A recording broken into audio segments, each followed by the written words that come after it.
Je m'appelle Stella Rochard.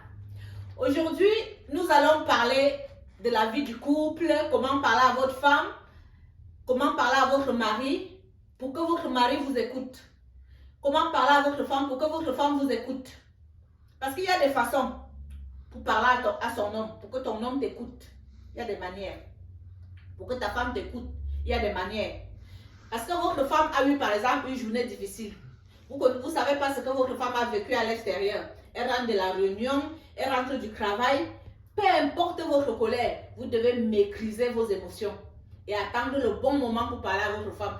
Peu importe ce que votre femme vous a fait. Même si on vous a dit que votre femme a fait quoi, vous devez maîtriser vos émotions. Vous devez maîtriser, vous devez d'abord bien accueillir votre femme quand elle rentre à la maison pour qu'elle se sente en paix chez elle. Parce que le chez-soi, votre maison est censée être un arbre de paix.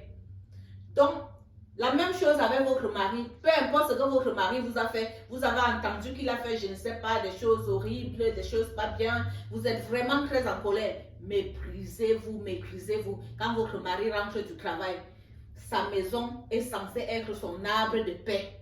Peu importe votre colère. Donc, quand votre mari rentre, il faut bien accueillir votre mari. Vous ne savez pas ce qui s'est passé durant sa journée. Vous ne savez pas ce qu'il a vécu à son travail. Vous ne savez pas comment était sa journée. Donc, il faut d'abord bien l'accueillir. De façon que, une fois que vous avez bien accueilli votre mari quand il rentre à la maison, votre mari va se sentir en paix dans sa maison ou dans son appartement, peu importe où vous êtes. Vous devez bien l'accueillir quand il rentre du travail. Votre femme aussi, vous devez bien accueillir votre femme quand votre femme rentre du travail. Peu importe votre colère, votre mari est rentré, vous devez vous occuper de votre mari calmement et vous maîtriser. C'est la meilleure façon. Vous avez déjà vu l'eau calme? Vous avez vu l'eau? Regardez comment l'eau est calme. N'est-ce pas, l'eau est calme? Mais l'eau peut détruire toute une ville. L'eau peut détruire tout un village. Donc quand votre mari rentre comme ça, maîtrisez-vous. Restez comme l'eau, calme. Et attendez le bon moment pour parler à votre mari.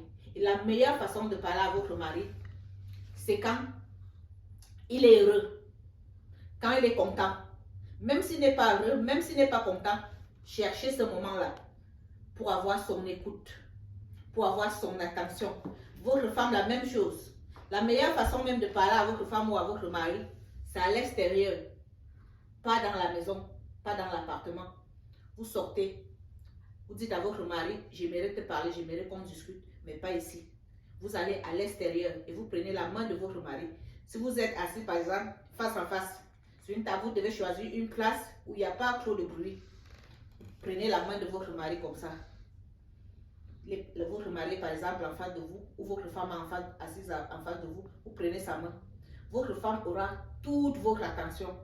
Votre mari aura toute votre attention. C'est le bon moment pour parler à votre mari. Et votre mari va vous écouter. Et vous allez parler à votre mari avec des meilleurs mots. Parce que quand on est en colère et qu'on parle quand on est en colère, on appelle ça le langage des chacals. Ça veut dire l'autre parle, l'autre parle, vous ne pouvez pas vous entendre. Vous ne pouvez pas écouter votre femme ne peut pas vous écouter. Parce que votre femme ne va pas parler avec les meilleurs mots. Votre mari ne va pas parler avec les meilleurs mots. Voilà la meilleure façon. Vous prenez sa main. Il aura votre attention. Vous prenez sa main, elle aura votre attention. Et là, vous allez parler avec les meilleurs mots. Il va vous écouter. Elle va vous écouter. Ciao, c'était